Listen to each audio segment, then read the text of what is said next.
Welcome to Murfreesboro Storytellers. Today we're originating at the Interfaith Dental Clinic on Robert Rose Drive in Murfreesboro. And we have as our special guest today the CEO of the Interfaith Dental Clinic, Dr. Rhonda Switzer, and Phil Barnett, a member of the board for Interfaith Dental Clinic. Welcome, Dr. Switzer. Thank you for having me. Welcome to our space. Well, thank you very much. Somebody told me that a smile changes everything. Is that correct? It certainly does. Well, you folks are in the business of giving people smiles. I'm interested in telling everybody about it and finding more about what you do and how you are so successful in the community.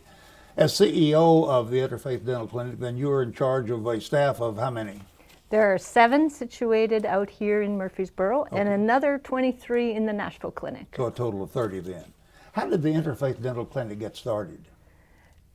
1994. All right. A group of dentists that were doing a lot of foreign mission trips said, you know, there's need right here at home. Okay. So they got together with their church and said, we want to start a clinic. So there was a lot of lawyers that were members of the church, but after 4 years of meeting, they saw their first patient in the basement of West End United Methodist Church in downtown Nashville. And the clinic went on from there to outgrow the church and moved into its own space in 1998, and then expanded that space even larger in 2005, and then began thinking about the other counties that they were serving, but that it was a real challenge for clients to get to us. And Rutherford County clients were clamoring to get in, and we had a lot of Murfreesboro dentists wanting to serve. And they said, you know what, if you put a clinic in Murfreesboro, we'll come and serve there. And that way we can better meet the needs of people in Rutherford County. So it was 5 years ago that we started the clinic here in Murfreesboro. Wonderful. How many patients do you typically see in a year's time? 864 unique patients. Wonderful, wonderful, wonderful. Now, and we don't see people just one time. I understand. Okay, you know, when we take on a person into our care, it's a big commitment on both sides. Most of our clients have been held back from employment opportunities, from social interaction, and are suffering on a chronic disease level from the oral disease. So it's not a quick fix. Most people need more than a checkup and a few fillings. It takes often a year to a year and a half for someone to get all the way well in our program. So that's 10 to 12 visits for each of those 864 people. Wonderful. But it can change everything. I can imagine. Tell me a little bit more about yourself. You're a native of Canada, is that correct? That's right. Born in Canada and moved here in 1995. Okay. So the clinic had just started in Nashville and was just run by volunteers, and I was hired to bring it along. I understand you're quite an athlete, a good golfer, as well as a hockey player.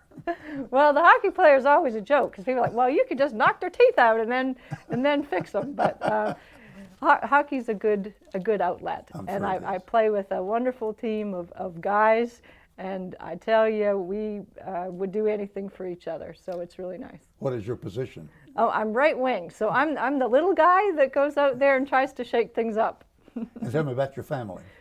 So I have 2 sons and a husband who's a musician. Okay. Wonderful if you get those sons to come to MTSU. Maybe that'll happen. I'd like that to happen. Phil Barnett, tell me about your work as advisory council member. We have an advisory council here. There's a board for the organization that's actually in Nashville, but we have an advisory council here made up of local dentists and local community folks who try and help with a finger on the pulse here in Murfreesboro. Not only understanding the needs, oftentimes we have the opportunity to tell folks about this amazing clinic, and then the other thing we do is we help with some of the fundraising, which is really important in the community. It takes a lot of money to do those visits, and it's important the community know that we're here, and the most amazing work in the world that's accomplished here. And Dr. Switzer, the dentists here that work here are on a volunteer basis, is that correct? Right, so there's one paid dentist who's here all the time to help have some continuity over the care of the clients, and then all the other dentists are volunteers. And then also specialists. So often there are things that are beyond the scope of what a general dentist can do, and our specialists in the community volunteer to help do those things. For example, a difficult root canal, a difficult extraction, braces, that kind of thing. Speaking of extraction, I understand you have an extraction day. Well, we're lucky enough, we've just been able to expand to have the Vanderbilt oral surgery residents here in the clinic 1 day a week. So as part of their residency training, they rotate with us. And then we've had volunteer dentists like Dr. Spivey oversee them when they're doing the care. So in that way, we're able to do difficult extractions here on site, and going to be moving into being able to do IV sedation for patients as well. So many of our clients have other underlying illnesses that they need to be sedated to keep their blood pressure calm while they're going through it. And it's a pretty scary thing, so it helps with that too. But having that high level of oral surgery for clients is just essential and amazing for this community to have. How does an individual qualify, or what do they do to be one of your patients here? Right, so we have a patient care coordinator manning the phone all the time, and we just recommend that people call to lay out the details of what qualifies. But we're looking for folks that are wanting to make a change, you know, are able to make a big investment of time in being able to come and being able to spend a little bit to get their teeth done too. It is done on a sliding fee scale based on income. So clients have to be experiencing poverty, so they have to be below 250% poverty and not have any dental insurance to be able to take part in our program. Now, a lot of people think that Medicaid includes adult dental, but it does not. I did not know that. It does not. Now, the Medicaid program in our state is only for children. So we do see those children that are on Medicaid, but also children that are not, that are in poverty. And any adult that's employed, 19 to 64, that's experiencing poverty, and any senior that is struggling with finances as well is welcome to come. So if you're in a crisis, you're hurting, call the clinic. And the patient care coordinator, we can work in a number of emergencies every day, but then we also want people to take advantage of the entire program. And to do that, you fill out an application to be a patient. And we take new patients once a month, can take at least 25 new people. So how many at one time do you typically have that you're working with? About 25? 25 new ones every month. But we'll have, you know, like last year we served 864. This year we're hoping to serve over 1,000 people coming in through our doors throughout the year. If they're able to pay something, do they do that, or is it strictly without cost? No, we want you to pay based on the sliding fee scale. So most of our patients only pay 20% of what it would normally cost at the dentist office. So we try to make it affordable for each individual. What percentage of your patients would be children?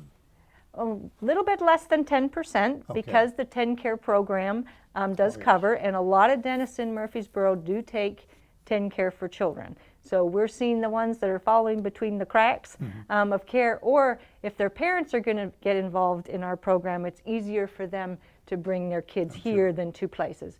And because we have evening hours, that helps a working family as well, not having to take their time off of work to bring their child to the dentist. You mentioned the Vanderbilt residents coming and working with you. And that's recently happened? Yeah, it just started in March. Okay. And how many would you typically have coming in? We would see about 20 people on the day that the Vanderbilt resident is here. Okay, but how many of the residents do you usually have? Oh, okay, so they have, yeah, so we'll just have one at a time. So they rotate through, yeah, and we usually have the more senior resident that's near graduation here. And they would stay how long? What period They'll of time? stay for a month, and For a then we'll month. have another one for a month. Come in, okay, very good. But we also have another residency program, and that's for general dentists. I did a residency at the VA in Louisville. So we started a residency program here, so dentists don't have to do one, but many do if they want to advance their skills. And we look for dentists that want to do public health charity type clinics and learn how to work with people that are struggling and vulnerable in the margins. So we have a dentist like that that's here for an entire year with us full time. Oh, okay. What's your involvement with the Rutherford County Health Department, if any? Right, so the health department is a big referral source for us. So they see mostly children, and so when they see those parents struggling, then they will refer them to us. And sometimes the care for the child is beyond their scope as well and needs a specialist. So we'll help intervene. So it's a partnership. What's the biggest challenge you have as far as the Interfaith Dental Clinic? I'll ask you and Phil both that question. Yeah. Well, one is getting the word out that we're here. Okay. So thank you for putting us on your show and for hopefully this will being help, here, right? And it's getting enough volunteers and dollars to make the clinic go. So if you think about it, if the clients are only paying a percentage of what it actually costs, it's up to the community to help fund the rest of those dollars. Because even with volunteer dentists and residents that we don't pay, there are costs for supplies and equipment and to maintain our facility and our support staff to keep it going. So it's getting enough operating dollars to provide the care that needs to be done, because there's so much need. We have to turn people away every day based on our capacity. The volunteers, other than volunteer dentists, you have needs for other volunteers? Right, to serve at the clinic? so there's a lot of the clinicians that volunteer, and that's dentists and hygienists and Okay. assistants Okay. and front desk, but also our volunteers that serve on our advisory council are critical to what we're doing, their leadership and their vision. And then we have volunteers that help us with some fundraising events and with marketing.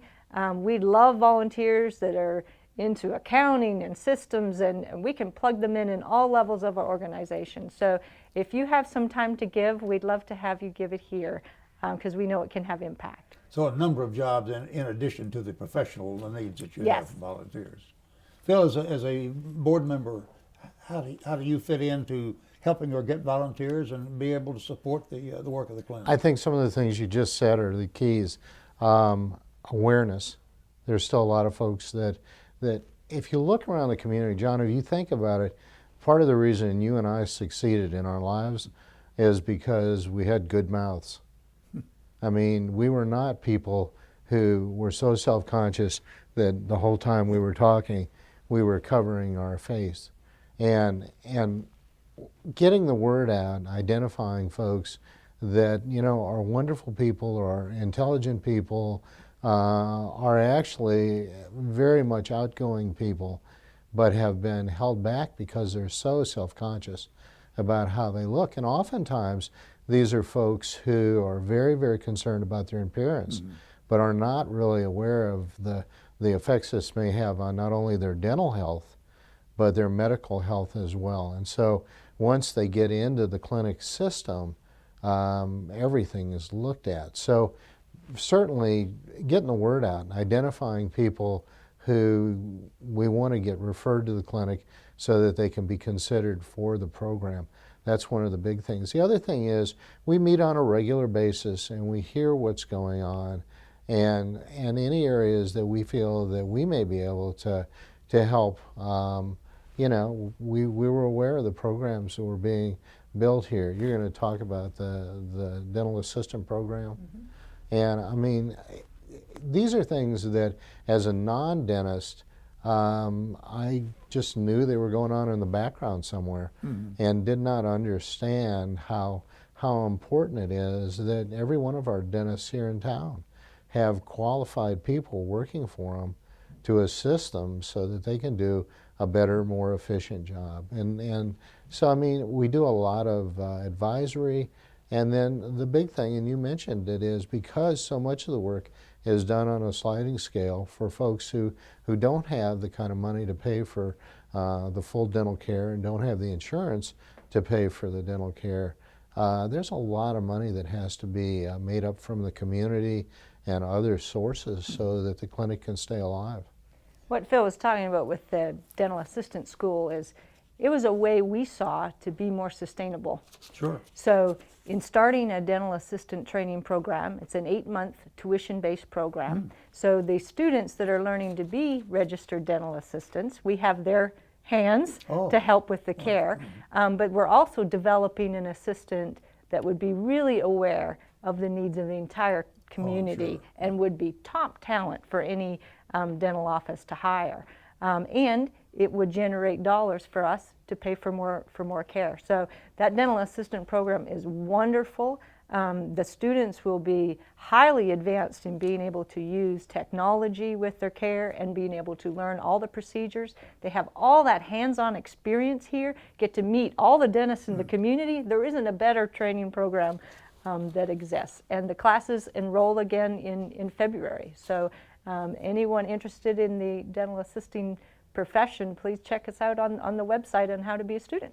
Typically, you have how many in the program? We limit it to 6. 6. Okay. So you get a lot of attention and a I'm lot sure. of hands-on experience. That program is so impressive because it's a 2-year program. And in that 2-year period, the initial year, 4 out of 5 days are going to be in the classroom, and 1 day they're going to be chairside. Mm-hmm. Then it flips, and the second year, Well, it's 2 phases, 4 months each phase. 4 months not each years. phase? Yeah, so Okay. it's 8-month program. and so then what happens in the second phase is that now they have 1 day in the classroom, and they have 4 days chairside. There are programs out there that are, several weekends or several days. They give you some general information and qualify you as an assistant. But when you get to the dentist's office, the dentist really has to shape you completely into what they want you to be.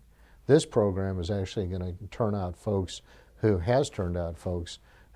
are ready to go chairside and be a tremendous asset to the practice. So if I had a child or a friend or someone who woke up and said, I want to be a dental assistant, this is the kind of program I'd want to put them in so that they actually had skills when they left the program. Where will they be in the classroom? Is this at a... We have a classroom here in the facility. Oh, you actually have a classroom here then, okay. And who's teaching? And they're other taught by dentists? a longtime dental assistant that's been with our program. Oh, wonderful. So, and I get to do a little mentoring too, Okay. because they'll be working alongside me. So that'll start again in February. Yes, yes. Now, how do they apply for that? Or what should they do? Right, so through the website or just contact us and come by for a tour and we'll show you all about the program. What is the website, by the way? So it's interfaithdentalclinic.com. .com. Okay, find out all about Right. information about the clinic, what goes on here. Right. One other thing that I know you have on the website is your mission. I haven't asked you about that. I think we've talked about it, but we haven't been very specific on what your mission Well, and a is. lot of people are like, well, what's the interfaith thing? Okay. Explain that to And me. I meant to is ask what you they that say. earlier. Yeah, Thank you. yeah. So the founders of the clinic believed that it was going to take more than a bunch of Christian dentists to meet this need. So the idea was to bring dentists and providers of all faiths together to serve, because that is something that we share in common with the other major faiths. So by serving together, we learn about each other and we become a very inclusive program from the patient side and from the volunteer side. And if you ask most of the volunteers and staff why they give so much here, why they work here, why they're committed, why I'm committed, we feel like we're acting out our faith by helping people in need. And it is the most amazing profession to be able to just heal, and just make that difference. Just turn, a frown upside down. It is just amazing. We call it the social 6, our front 6 teeth. But research shows that those 6 teeth and their condition determine your probability of employment and of success and the way you feel about yourself. It makes all the difference. And we're not talking like aesthetics. We're not, cosmetic dentists. We're just about health and wholeness and having it there. And that's what you see. That the biggest problem with people with dental needs, you can't escape it. It shows on your face. It shows your poverty. Sure. It shows your illness. Well, thank you, Dr. Rhonda Switzer, the CEO of the Interfaith Dental Clinic, and Phil Barnett, who is a member of the advisory board for the Interfaith Clinic. Thank you both very much. Been a treat to be with you, and I know you floss. And now we welcome Michelle Russell, who is Development Director for the Interfaith Dental Clinic. Michelle, welcome to the program.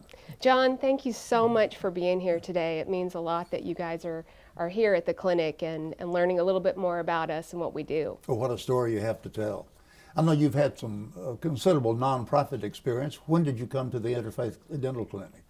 I came to Interfaith about 6 months ago Okay. after several years at United Way. And being a United Way partner program, it's been really cool for me to see the other side, bet. meet some patients and see that direct patient care. Having been a development director years ago, I can imagine your job, but tell us a bit what your responsibilities are. So here at Interfaith, we really have two primary fundraisers. Story Behind the Smiles happened in September. That was our event out at Saddlewood Farms. I remember, what a wonderful evening. It was a pretty good night. Really, our focus at this event, stories, is we tell patient stories. We have a couple of patients that come out and just kind of talk a little bit about their journey and what it looked like for them. So that was a great success. Pretty pleased with the turnout there. And then we have Soups for Smiles. So Soups comes up in at the end of February. So what we do during Soups is it's a week-long event. We have some corporate sponsors. We have individual restaurants around town that for that week, anybody can walk in, order a bowl of soup, and the proceeds then come back to the clinic and help us with patient care. I'm sure the needs financially are rather large for the Interfaith Clinic. What do you do as far as other fundraisers, or how do you go about contacting people to get them interested in the clinic? Well, you're right. The need is really out there. Dental care is expensive, and so our two events are a great way to help us fundraise, but primarily it's the support of individuals. It's local dentists in town and just people out there. If anybody has ever experienced dental pain, you know that is something that that's a pretty tough one to overcome. Really, my job, I welcome people into the clinic. I give them a tour of our great space. We have patient stories that I can share with groups that come in, and you can learn a little bit more about how successful somebody is once they get their smile back. Tell us a little bit about the facilities that are here for dental care, dental treatment. So we have 8 chairs in the clinic. Our clinic, we stay pretty full. We have patients flowing in here Monday through Friday. They come in, a lot of our patients have emergency needs. We squeeze those patients in, and then like Dr. Switzer talked a little bit about, the scope of what we do for these patients is big.